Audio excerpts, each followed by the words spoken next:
Hello, my dear student. Now I am explaining the last year NEET exam questions. Topic is genetics, heredity and variation. In 2013 ये question आया था, if 2% with AB blood group marry and have a sufficient large number of children, है ना। ए B blood group वाले 2% ने Mary करा है, उनके चिल्ड्रन है। These children could be classified A blood group, A B blood group and B blood group. Ratio is 1:1. Modern technique of protein electrophoresis reveals presence of both AB and type of protein in AB blood groups individual. This is an example of। ये बोल रहे हैं कि उनके जो बच्चे हैं उनमें ए ब्लड ग्रुप की चेन भी थी, बी की भी थी और ए बी वाले में दोनों की चेन थी, है ना। तो इसको देखिए, ये ग्रुप ए का ब्लड ग्रुप है, यहाँ पे केवल ए वाली चेन है ना प्रोटीन की। बी वाले में केवल बी वाली चेन है, लेकिन ए बी में दोनों चेन, ए बी में दोनों चेन है, ए वाली चेन भी है और बी वाली चेन भी है। ये इंडिकेट करती है कि दोनों ट्रेट एक्सप्रेस हो रहे हैं, तो इसको बोलते हैं हम कोडोमिनेंस। जब दोनों ट्रेट अपने आप को फुल्ली एक्सप्रेस करते हैं तो उनको बोलते हैं कोडोमिनेंस। तो ब्लड ग्रुप में ए बी वाले केस में हमको कोडोमिनेंस मिलता है, इसलिए इसका आंसर सेकंड हो जाएगा। ये एलिक रिलेशनशिप है in which the phenotype of both allele are express in a heterozygotic condition. Complete dominance होता तो एक ही आता, इसलिए फर्स्ट आंसर होगा नहीं, दोनों आ रहे हैं। इनकम्प्लीट में मिक्सिंग होती तो यहाँ मिक्सिंग हो नहीं रही है। पार्शियल डोमिनेंस हो नहीं रहा है क्योंकि यहाँ पे दोनों आ रहे हैं, इसलिए इसका आंसर को डोमिनेंस हो जाएगा। 2013 में क्वेश्चन आया, विच मेंडलिज्म आइडिया डिपिक्ट बाय ए क्रॉस। इस क्रॉस से मेंडल का कौन सा आइडिया समझ में आ रहा है। अब यहाँ देखिए, ये ब्लू कलर का है, ये सी यानी व्हाइट कलर का, इन दोनों मिलके यहाँ पे ब्लू भी आ रहा है और व्हाइट भी आ रहा है। यानी जब दोनों ट्रेट आते हैं इसको हम क्या बोलते हैं, को dominance. F1 generation resembles both the parents, दोनों से मिल रहा है, ब्लू वाला भी मिल रहा है और येलो वाला भी मिल रहा है, इसलिए इसको बोला गया को डोमिनेंस। ठीक है, इनकम्प्लीट डोमिनेंस होता तो मिक्स होते, लॉ ऑफ डोमिनेंस होता तो कोई एक आता, interaction of inheritance of one gene नहीं है ये। ठीक है, इसलिए इसका आंसर को डोमिनेंस जाएगा। नेक्स्ट क्वेश्चन पर आते हैं। नीट 2013 में आया है, which of the following statement is not true of the two gene that show 50% recombinant in frequency. अब इधर देखेंगे, ये बोल रहा है नॉट ट्रू। जब भी नॉट ट्रू बोले समझिए रॉन्ग चूज करना है। ये बोल रहा है 50% रिकॉम्बिनेशन के केस में क्या रॉन्ग है। ठीक है, अब पहले रिकॉम्बिनेशन समझो। A recombination frequency of 50% means that gene are unlinked। अगर 50% रिकॉम्बिनेशन है तो जीन अनलिंक्ड है। अब अनलिंक्ड क्या होते हैं, अनलिंक्ड जीन्स दो तरीके से होते हैं, एक may be on separate chromosome और may be far apart on the same chromosome. यानी अब डायग्राम में देखिए, एक ही क्रोमोसोम में ये दोनों जीन पास पास हैं तो बोलेंगे लिंक्ड जीन है। अब ये क्रॉसिंग ओवर में अलग अलग नहीं हो सकते, ये नॉट लिंक्ड है, एक इधर है एक इधर है, तो ये आपस में जुड़ ही नहीं सकते, इसलिए नॉट लिंक्ड है ना। अलग अलग क्रोमोसोम पे होंगे तो नॉट लिंक्ड होंगे। एक ही क्रोमोसोम में डिस्टेंस बहुत ज्यादा होगी तब भी ये लिंक्ड नहीं हो पाएंगे। जितनी दूर होंगे उतनी आसानी से अलग हो जाएंगे, तो नेचर का रूल है। नेचर का रूल ये है कि जितना दूर रहेंगे उतने अलग होने के चांसेस ज्यादा रहेंगे। तो जीन फर्स्ट और जीन सेकेंड दूर दूर है, इनके अलग होने के चांसेस भी ज्यादा है, ये भी नॉट लिंक्ड है। ठीक है, अब ये बोल रहा है नॉट ट्रू, क्या गलत है, 50% रिकॉम्बिनेशन हो रहा है, इसका मतलब जीन के बीच में डिस्टेंस ज्यादा होना चाहिए और वो अनलिंक्ड होने चाहिए। Option first, if the gene are present on this same chromosome they undergo more than one crossing over in every meiosis. सही है, अगर हर म्यूसिस में अलग अलग हो रहे हैं तो मतलब उनमें रिकॉम्बिनेशन है, वो अनलिंक्ड है। The gene may be on different chromosome, ये भी अनलिंक्ड हो गए। जीन आर टाइटली लिंक्ड, जबकि ये क्या बोला, अनलिंक्ड होगा तभी होगा, इसका मतलब यही इसका आंसर हो जाएगा। क्लियर हो गया। The gene show the independent assortment, ये भी सही है, इंडिपेंडेंट असॉर्टमेंट होता है तब जीन अनलिंक्ड होते हैं, है ना, और लिंक में पास पास होते हैं, इसलिए इसका आंसर थर्ड जाएगा। नेक्स्ट क्वेश्चन पर आते हैं। 2013 में सवाल आया है, the incorrect statement with regards to the haemophilia, a single protein involve in a clotting of blood is affected, सही है। हीमोफीलिया में होता है, क्लॉटिंग ऑफ ब्लड अफेक्टेड हो जाती है, ये इनकरेक्ट पूछ रहा है। सेक्स लिंक डिजीज, ये भी सही है। रिसेसिव ट्रेट, ये भी सही है। ये डोमिनेंट ट्रेट नहीं है, haemophilia is the recessive trait, तो ये फोर्थ इसका आंसर हो जाएगा। Haemophilia is a x linked genetic disorder, सही है। 12 क्लॉटिंग फैक्टर होते हैं, उनमें से 3 क्लॉटिंग फैक्टर जो एक्स क्रोमोसोम पर होते हैं, 3 क्लॉटिंग फैक्टर 8, 9 और 11, ये हीमोफीलिया कॉज करते हैं, ठीक है। एक भी कम हो गया तो हीमोफीलिया हो जाएगा। ये सारे फीचर हीमोफीलिया के हो गए, आंसर फोर्थ हो जाएगा क्योंकि ये रिसेसिव ट्रेट है। नेक्स्ट पॉइंट, नेक्स्ट क्वेश्चन पे आते हैं। If the both parent are carrier for thalassaemia which is an autosomal recessive disorder, what are the chances of pregnancy result in an affected child?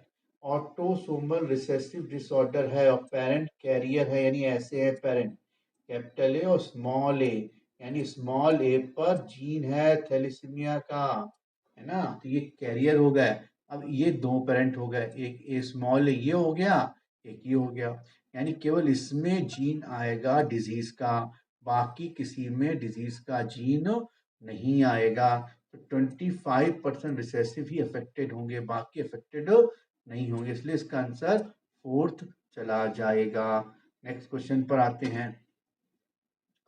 Fruit colour in A squash is an example of dominant epistatic, ध्यान रखिएगा squash Cucurbitaceae family का है ना। Epistatic gene अगर एक बार आ गए तो दूसरे जीन को एक्सप्रेस होने नहीं देते, चाहे वो डोमिनेंट जीन ही क्यों ना हो।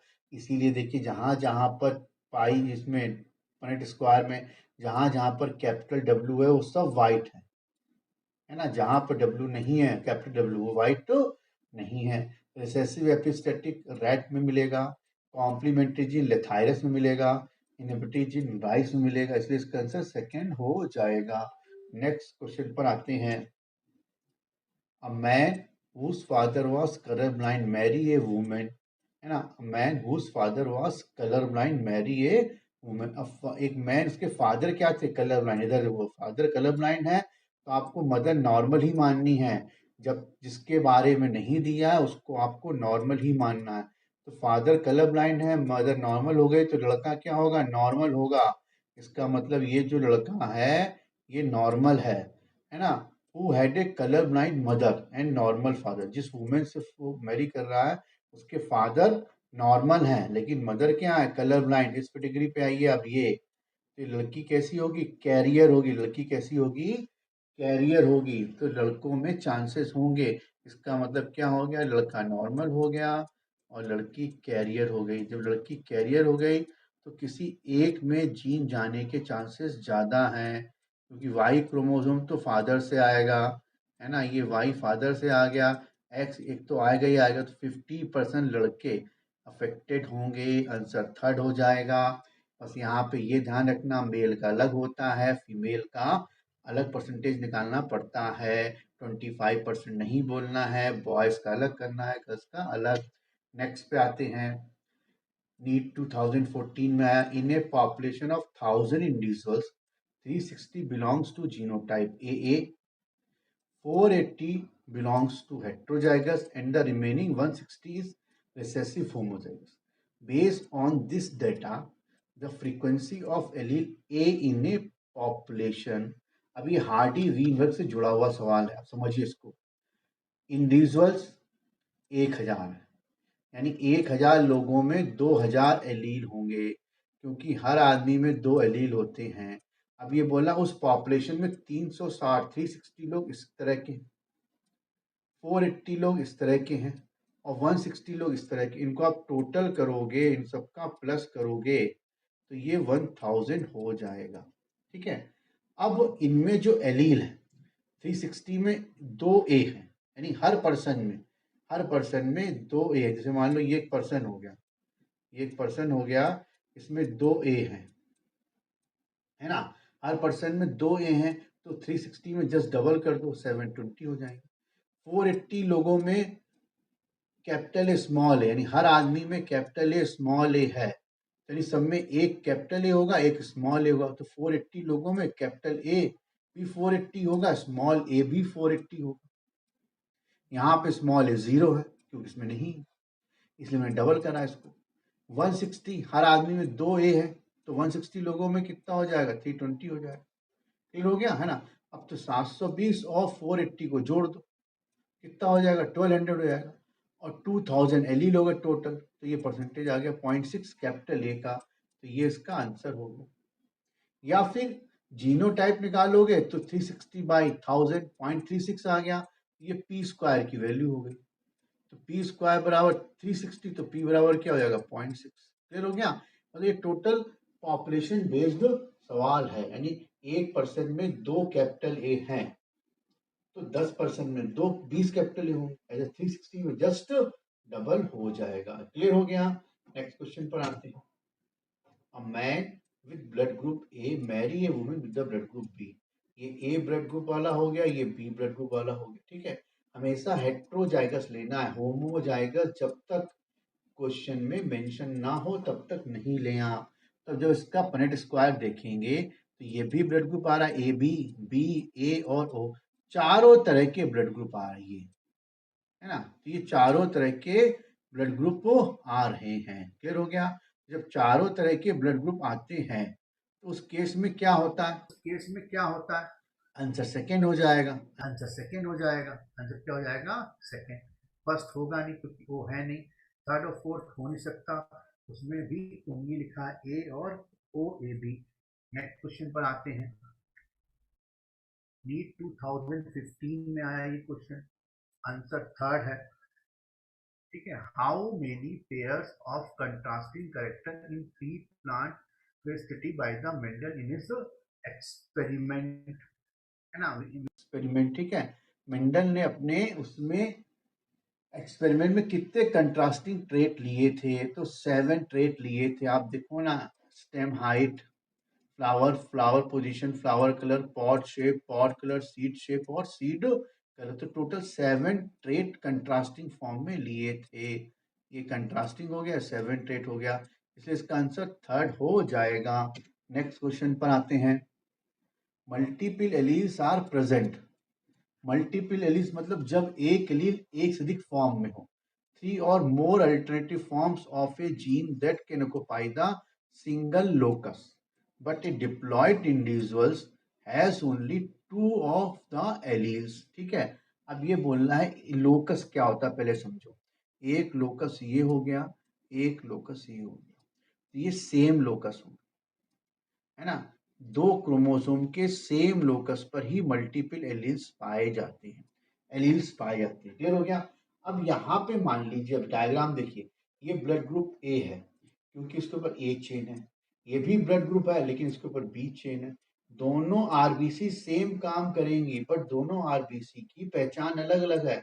इसको ए चेन से पहचानेंगे, इसको बी चेन से पहचानेंगे, और ये ए बी हो गया, इसमें ए और बी दोनों चेन है ना, और ये हो गया। यानी इससे आरबीसी के फंक्शनिंग में कोई फर्क नहीं पड़ेगा, लेकिन उसके अपीयरेंस में फर्क पड़ गया, उसकी पहचान में फर्क हो गया, एक में ए हो गया एक में बी हो गया। ठीक है, तो ये एलील्स की 2 फॉर्म हो गए, सब आरबीसी बना रहे हैं, बस एक एक चेन का क्या हो गया, फर्क हो गया। जैसे मान लीजिए यहाँ पे मैंने लिखा ए, है ना, तो यहाँ पे लिख दिया ए प्लस, तो दोनों आरबीसी बनाएंगे, बस इसमें थोड़ा सा एक प्रोटीन अलग से निकल आएगा।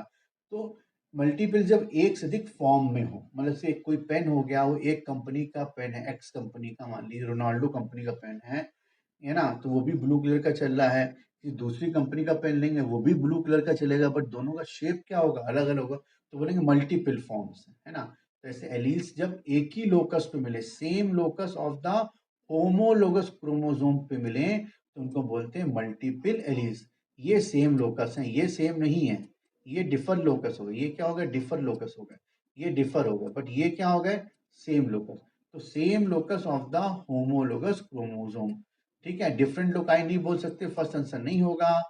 थर्ड और फोर्थ भी नहीं होंगे क्योंकि डिफरेंट क्रोमेटिड्स हैं, नॉन सिस्टर और डिफरेंट क्रोमेटिड्स, इसका आंसर फर्स्ट हो जाएगा। नेक्स्ट क्वेश्चन पर आते हैं। Alleles are true breeding homozygous, नहीं बोल सकते, हेट्रोजाइगस भी होते हैं alleles. Different molecular form of a gene हो सकता है। अब देखिए, ये लोकस हो गया, लोकस पे जहां पे जीन होगा वो हो गया एलील। जीन को मैंने क्या बोल दिया, अब ये पर्पल कलर का है, ये व्हाइट कलर का है, यानी ये जीन पर्पल कलर देगा तो इसकी मॉलिक्यूलर फॉर्म अलग होगी, ये अलग देगा इसकी मॉलिक्यूलर फॉर्म अलग होगी। दोनों कंट्रास्ट हो गए, दोनों क्या हो गए, कंट्रास्ट। तो एलील दो जीन के फॉर्म हो गए जो सेम लोकस पे मिलेंगे, लेकिन उनकी मॉलिक्यूलर फॉर्म्स क्या हो गई, अलग अलग होगी। हेट्रोजाइगस नहीं बोल सकते, होमोजाइगस भी होते हैं। तो सेकेंड आंसर इसका हो जाएगा। डिफरेंट फिनोटाइप देंगे, सही है, लेकिन एलीज का सही हो गया different molecular form of the genes, तो ये आंसर इसका सेकेंड हो जाएगा। नेक्स्ट क्वेश्चन पर आते हैं। A population will not exist in Hardy Weinberg equilibrium. Hardy Weinberg में कौन सी चीज एग्जिस्ट नहीं करती? हार्डी वीनबर्ग क्या है, ये 5 कंडीशन पर डिपेंड है ना। हार्डी वीनबर्ग पॉपुलेशन मिलेगा, देखो क्या इसका मेन उद्देश्य क्या, एलील की फ्रीक्वेंसी में कोई भी चेंज नहीं होता है। यदि हम लार्ज पॉपुलेशन रैंडम मैटिंग को स्टडी करें, उसमें कोई म्यूटेशन ना हो रहा हो, कोई जीन फ्लो ना हो रहा हो, कोई नेचुरल सिलेक्शन ना हो रहा हो, तो उसकी जो एलीलिक फ्रीक्वेंसी है, यानी अगर वहां पे capital A small A capital A वाले और स्मॉल ए वाले, अगर इनका रेशियो 1:1 है तो ये रेशियो मेंटेन रहेगा, अगर ये सारी कंडीशन मेंटेन रही तो देयर इज नो म्यूटेशन सही है, नो माइग्रेशन सही है, पॉपुलेशन इज लार्ज भी सही है, मैटिंग रैंडम होनी चाहिए, इन्होंने बोल दिया सेलेक्टिव, तो आंसर फोर्थ हो जाएगा। क्लियर हो गया, क्योंकि नॉट पूछ रहा है। नेक्स्ट क्वेश्चन पर आते हैं। विच नीट 2015 में आया, which is the most common mechanism of genetic variation in the population of सेक्सोलिपोडिक्स ऑर्गेनिजम्स। सेक्सुअल रिप्रोडक्शन जो करते हैं उनमें वेरिएशन कैसे आता है? क्रोमोसोमल एब्रेशन किसी में भी हो सकता है, मियोसिस जो करेगा, ठीक है। रिकॉम्बिनेशन की बात पूछ रहा है ये, तो एब्रेशन में नया बनता है कुछ भी। जेनेटिक ड्रिफ्ट में जीन लॉस होता है, तो फर्स्ट और सेकंड नहीं होंगे। रिकॉम्बिनेशन से नया वेरिएशन आएगा, ट्रांसडक्शन का वेरिएशन से कुछ भी लेना देना नहीं है, इसलिए इसका आंसर थर्ड हो जाएगा। नेक्स्ट क्वेश्चन पर आते हैं। नीट 2015 में आया, a colour blind man marry a women with a normal sight. Colour blind man, normal women, है ना, who has no history of colour blindness in her family, उसकी फैमिली में कोई कलर ब्लाइंडनेस नहीं थी, वुमेन टोटली नॉर्मल थी। What is the probability of their grandson? अब जब ये नॉर्मल है तो अगली जनरेशन भी क्या रहेगी, नॉर्मल ही रहेगी, क्योंकि सन में वाई क्रोमोसोम तो फादर से आएगा, है ना, वाई क्रोमोसोम कहाँ से आएगा, फादर से, मदर से केवल एक्स आएगा, और मदर हमेशा नॉर्मल रही है तो उसके सन भी हमेशा क्या रहेंगे, नॉर्मल ही रहेंगे, इसलिए इसका आंसर नील हो जाएगा। नेक्स्ट क्वेश्चन पे आते हैं। प्लियोट्रॉपिक जीन क्या होते हैं? जब एक जीन कई ट्रेट को कंट्रोल करे तो उनको बोलते हैं प्लियोट्रॉपिक जीन। जैसे बीटा ग्लोबिन जीन जो है, सिकल सेल एनीमिया के बाद ब्लाइंडनेस भी अफेक्ट करता है, लीवर को भी करता है, हार्ट को भी अफेक्ट करता है, तो एक जीन कई ट्रेट को कंट्रोल करता है, उसको बोलते हैं प्लियोट्रॉपिक जीन। ये आंसर इसका फर्स्ट हो गया। Control multiple traits in an individual, one gene control more than one trait, है ना, फर्स्ट आंसर हो गया। एक्सप्रेस ओनली ये नहीं होगा, वन हो गया है, सेकेंड आंसर नहीं होगा, थर्ड आंसर नहीं होगा, कंट्रोलेटेड ओनली कॉम्बिनेशन नहीं होगा। नेक्स्ट क्वेश्चन पर आते हैं। In his classic experiment on P plant Mendel did not use, Mendel ने सीड कलर यूज करा था, फ्लावर पोजीशन यूज करी थी, सीड का शेप यूज करा था, पॉट की लेंथ यूज नहीं करी थी, पॉट की लेंथ यूज नहीं करी थी, पॉट का शेप और कलर यूज करा था, इसलिए इसका आंसर थर्ड हो जाएगा, क्योंकि ये डिड नॉट पूछ रहा है। नेक्स्ट क्वेश्चन पर आते हैं, है ना, 2015 में पेडिग्री का सवाल आया है। इस सवाल में देखिए क्या बताया गया है, ये मैं आपको पहले भी वीडियो में डिस्कस कर चुका हूँ कि अगर पेरेंट नॉर्मल और इन्फेक्टेड हो तो आप F1 जनरेशन में जाइए। F1 जनरेशन में जाने के बाद आप ये देखेंगे जब दो नॉर्मल नॉर्मल से मैरी करते हैं, जब दो नॉर्मल नॉर्मल से मैरी करते हैं और अगर इन्फेक्टेड आ रहा है तो वो ट्रेट ऑटोसोमल रिसेसिव होता है, और अगर ये दोनों नॉर्मल आते तो ट्रेट ऑटोसोमल डोमिनेंट होता है। इसलिए इसका आंसर फोर्थ जाएगा। फिर से समझ लो, एक नॉर्मल और इन्फेक्टेड पेरेंट हो, F1 में नॉर्मल बेटा या बेटी नॉर्मल से मैरी करता है और उसकी अगली जनरेशन में अगर इन्फेक्टेड आता है तो रिसेसिव होगा, इन्फेक्टेड आता है तो रिसेसिव होगा, और अगर नॉर्मल आता है तो डोमिनेंट होता है। तो आप याद रखिएगा, इंपॉर्टेंट है, इसका आंसर फोर्थ हो जाएगा। बाकी पेडिग्री वाले वीडियो में मैंने पूरा एक्सप्लेन करा है। नेक्स्ट स्लाइड पर आते हैं। Which of the following most appropriate describe the haemophilia? Haemophilia recessive gene disorder तो है, ये सही है, लेकिन कैसा, ऑटोसोमल या सेक्स लिंक्ड, ये नहीं बता रहा है। X linked recessive gene disorder, इसलिए सेकंड ज्यादा सही हुआ, फर्स्ट सही नहीं हुआ। यहाँ पर क्रोमोसोमल डिसऑर्डर नहीं होगा, डोमिनेंट जीन डिसऑर्डर नहीं है। क्रोमोसोमल डिसऑर्डर तो मियोसिस में होते हैं और डोमिनेंट होता सब में होता, इसलिए इसका आंसर सेकंड हो जाएगा। नेक्स्ट क्वेश्चन पर, a tall true breeding garden pea plant is cross with the dwarf true breeding garden pea plants, है ना। क्रॉस करा F1 plants were selfed and resulting the genotype of the, ये दो pure breeding tall plant और dwarf plant हुए। F1 में hybrid toll आया, इस हाइब्रिड टॉल की मैंने सेल्फिंग कराई है, तो सेल्फिंग कराने पर ये हमको मिले तो रेशियो क्या, 3:1 और 1:1। इन्होंने F2 का रेशियो पूछा है सेल्फिंग के बाद, तो 1:1 में टॉल होमोजाइगस एक होगा, टॉल हेटेरोजाइगस दो होंगे और एक डॉर्फ होगा, आंसर फर्स्ट हो जाएगा। सेकंड हो नहीं सकता क्योंकि उन्होंने टॉल हेटेरोजाइगस एक बोला है जबकि टॉल हेटेरोजाइगस दो है।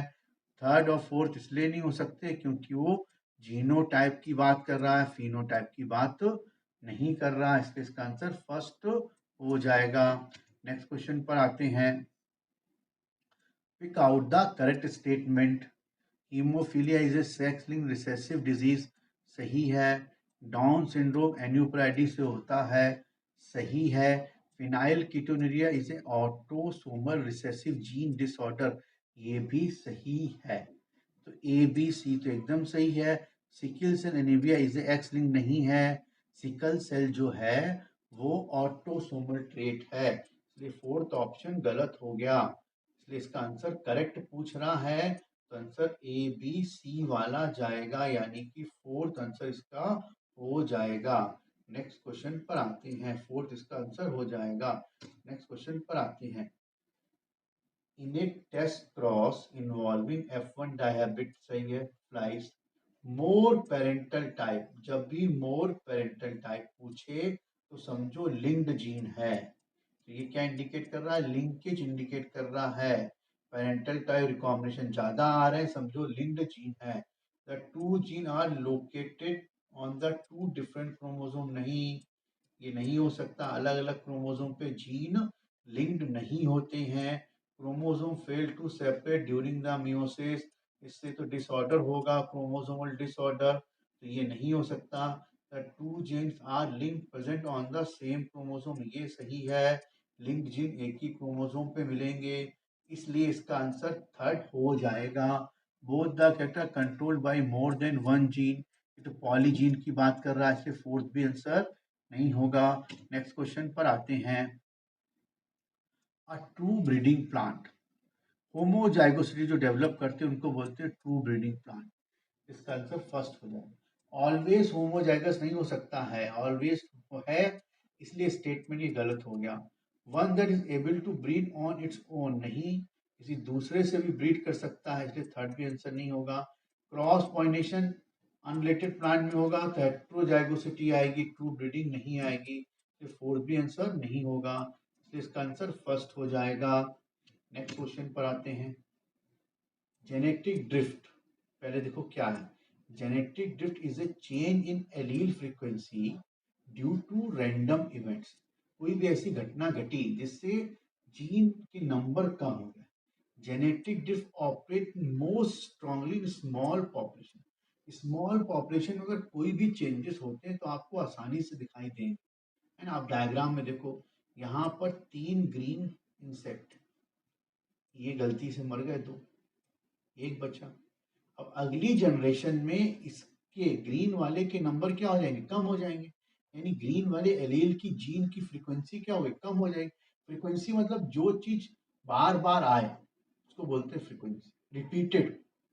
और उसके नंबर कम होते जा रहे हैं तो इसको बोलेंगे जेनेटिक ड्रिफ्ट। एकदम से ये जीन क्या हो गया, लॉस हो गया, ठीक है। तो ये छोटी पॉपुलेशन उनको दिखाई देगा। नॉन रिप्रोडक्टिव पॉपुलेशन से कोई मतलब नहीं है। नॉन रिप्रोडक्टिव होंगे तो सब एक साथ जाएंगे। स्लो रिप्रोडक्टिव में सबका जीन एक साथ स्लो बढ़ेगा। स्मॉल आइसोलेटेड पॉपुलेशन में ये दिखाई देगा। स्मॉल आइसोलेटेड फॉर्म में जेनेटिक ड्रिफ्ट आसानी से दिखाई देगा, लार्ज में दिखाई नहीं देगा। इसलिए इसका आंसर थर्ड हो जाएगा। नेक्स्ट क्वेश्चन पर आते हैं। Hardy-Weinberg equation, the frequency of heterozygous individual is represented by। Hardy-Weinberg equation ये होती है, p square is the homozygous, it is heterozygous, it is a recessive। तो ये पूछ रहा है heterozygous, तो आंसर क्या हो जाएगा, twice pq। आंसर हो जाएगा twice pq, यानी कि फोर्थ आंसर हो जाएगा। नेक्स्ट क्वेश्चन पर आते हैं। Thalassaemia and sickle cell anaemia are cause due to a problem in globin molecule synthesis. सही है। थैलीसीमिया क्या है, ये एक क्वांटिटिव ट्रेट है with a mutation on one of the 2 beta globin chain. A carrier is formed with lower protein production but enough haemoglobin. समझो, thalassaemia एक quantitative trait है, सिकल सेल एनीमिया एक क्वालिटेटिव ट्रेट। मतलब thalassaemia में haemoglobin की chain बनना ही बंद हो जाएगी, यानी 2 अल्फा 2 बीटा होती हैं, तो उसमें से कोई एक चेन नहीं बनेगी तो बोलेंगे थैलीसीमिया। अब देखो डायग्राम में, ये नॉर्मल हीमोग्लोबिन है, 2 beta chain 2 alpha chain, no thalassaemia, ठीक है। एक चेन कम हो गई तो थैलीसीमिया आ गया। Beta thalassaemia carrier without the illness but less haemoglobin. तो चेन कम हो गई तो बोलेंगे थैलीसीमिया। अब यहाँ पे 2 चेन कम हो गई तो ये मेजर हो गया, 3 कम हो जाएगी तो बिल्कुल सीवियर, खतरनाक हो जाएगा। तो जब चेन बनना ही बंद हो जाए तो बोलेंगे क्वांटिटिव ट्रेट। और sickle cell anaemia is a qualitative trait, यानी इसमें क्वालिटी बिगड़ जाएगी। यानी आरबीसी की चेन तो बनेगी लेकिन उसमें कुछ ऐसी गड़बड़ी हो जाएगी कि वो ऑक्सीजन की कैरी करने की उसकी क्षमता कम हो जाएगी, यानी उसकी क्वालिटी क्या हो जाएगी, कम हो जाएगी। आगे बात समझ में, यानी उसकी कैरी करने की क्षमता कम हो जाएगी।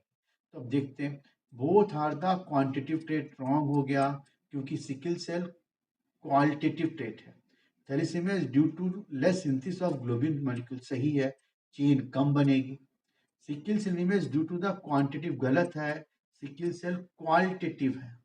Both are due to the quality, गलत है क्योंकि थैलीसीमिया इज ए क्वांटिटिव और sickle cell is the qualitative. तो इसका आंसर सेकंड हो जाएगा।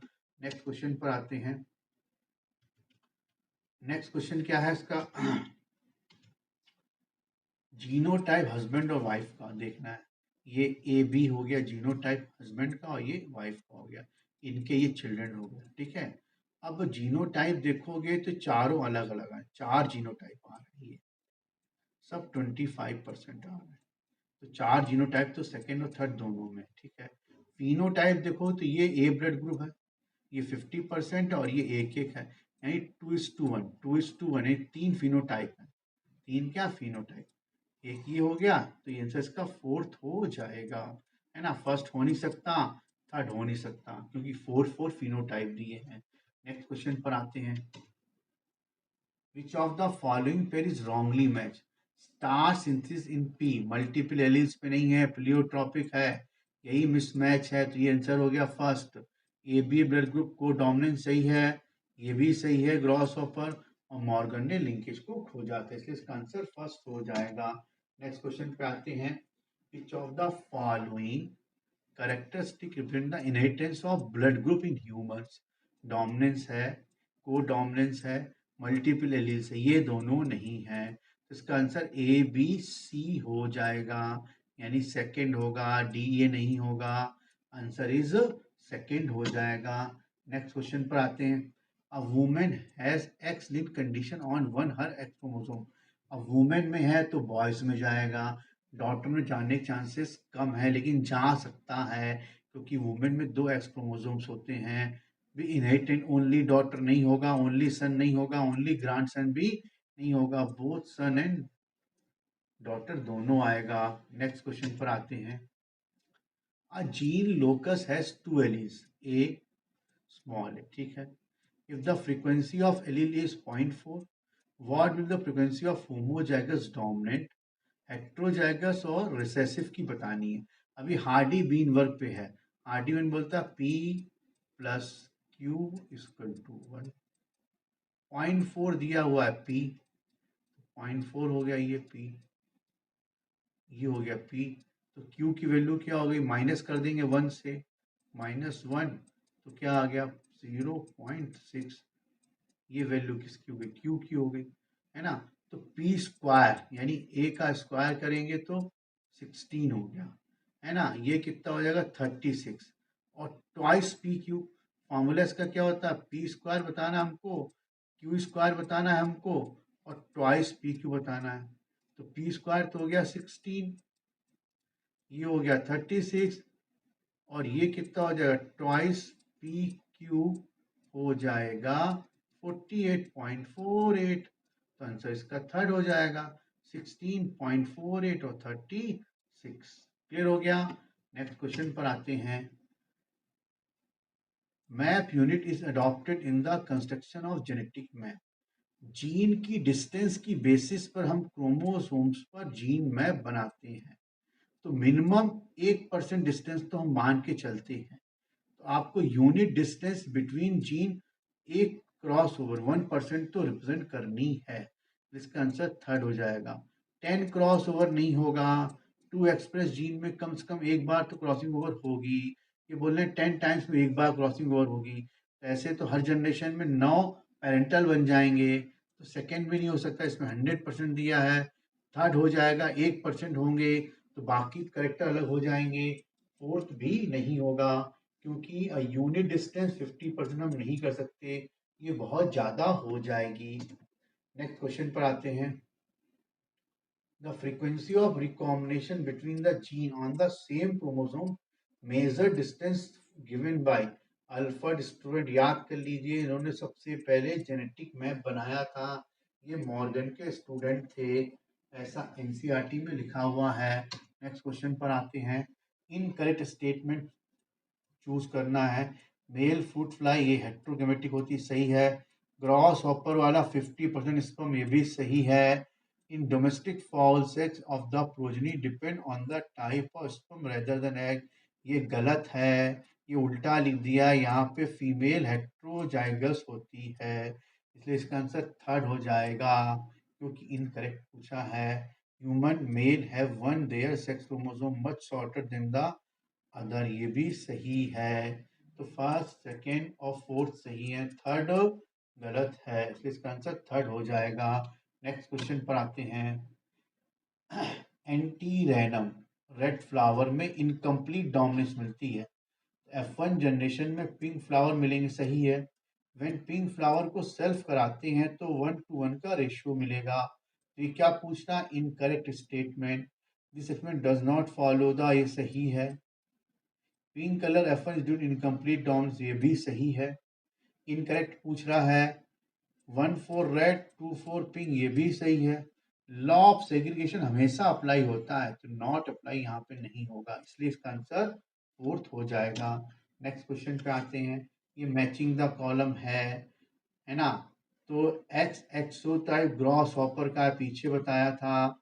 ये सेक्स डिटर्मिनेशन कैसे मिलेगा, फीमेल होमोगेमेटिक है, इसमें ये हो गया होमोगेमेटिक, फीमेल हो गई। क्लियर हो गया। कैरियोटाइप टर्नर सिंड्रोम कैसा हो जाएगा, ZW, यहाँ पे फीमेल हेट्रोगेमेटिक हो गई, इसका आंसर थर्ड हो जाएगा। नेक्स्ट क्वेश्चन पर आते हैं। The production of gametes by the parents, the formation of zygote in F1 and F2। जब हम क्रॉसिंग ओवर करते हैं या जब क्रॉस कराते हैं तो F1 F2 को हम चेकर बोर्ड या पनेट स्क्वायर्स को बोलते हैं, उससे एक्सप्लेन करते हैं, उससे समझते हैं। This is the Punnett square ही हमको अंडरस्टूड कराता है, पाई डायग्राम नहीं कराता। पाई डायग्राम ऐसा है ना, पिरामिड अपन इकोलॉजी में पढ़ते हैं, ऐसे बनते हैं। This is the Punnett square, इसलिए इसका आंसर थर्ड हो जाएगा। वेन्यू डायग्राम ऐसे होते हैं, ये सब जेनेटिक्स में यूज नहीं होते हैं for the understanding of the combination in F1 and F2 generation. Next question पर आते हैं। How many true breeding pea plant variety the Mendel select as a pair which were similar except in one character? ये 14 आएगा answer, आपके दिमाग में 7 आ रहा होगा, 7 नहीं आएगा और ना यहाँ पे ऑप्शन 7 दिया हुआ है। ये बोलना है कि मेंडल ने जब एक्सपेरिमेंट करे तो एक टॉल प्लांट लिया और एक डॉर्फ प्लांट लिया, लेकिन बाकी जो कैरेक्टर थे वो सबके सब क्या लिए, एक जैसे लिए। जैसे इसने कितने कंट्रास्टिंग ट्रेट लिए, ट्रू ब्रीडिंग वाले प्लांट कितने लिए, 14 लिए। भाई जितने भी कंट्रास्ट ट्रेट लिए वो सब ट्रू ब्रीडिंग तो लिए होंगे। टॉल एकदम प्योर टॉल होगा, डॉर्फ एकदम प्योर डॉर्फ होगा, ऐसे सारे कैरेक्टर्स ने क्या लिए होंगे, प्योर। भाई जब एक मटर का प्लांट लेगा वो मटर का प्लांट टॉल होगा, उसमें बाकी सारे कैरेक्टर डोमिनेंट होंगे। ऐसे जब वो डॉर्फ का प्लांट लेगा तो प्लांट तो डॉर्फ होमोजाइगस होगा, बाकी सारे कैरेक्टर होमोजाइगस डोमिनेंट होंगे। क्लियर हो गया, इसलिए इसका आंसर 14 आएगा। नेक्स्ट क्वेश्चन पे आते हैं। रॉन्ग स्टेटमेंट चूज करना है। ABO ब्लड ग्रुप के रिस्पेक्ट में does not produce any sugar, सही है, कोई शुगर प्रोड्यूस नहीं करता। 3 एलील हैं ABO, a person will have only 2 of the 3 alleles, ये भी सही है। किसी भी आदमी में 2 एलील होते हैं मल्टीपल के। IA and IB are present together, they express same type of sugar. IA and present together they express the same type of sugar नहीं आएगा, डिफरेंट टाइप ऑफ शुगर आएगा। सेम लिखा हुआ है क्योंकि एक शुगर IA वाली होगी और एक शुगर IB वाली होगी, इसलिए इसका आंसर 4th हो जाएगा। नेक्स्ट क्वेश्चन पर आते हैं। ओके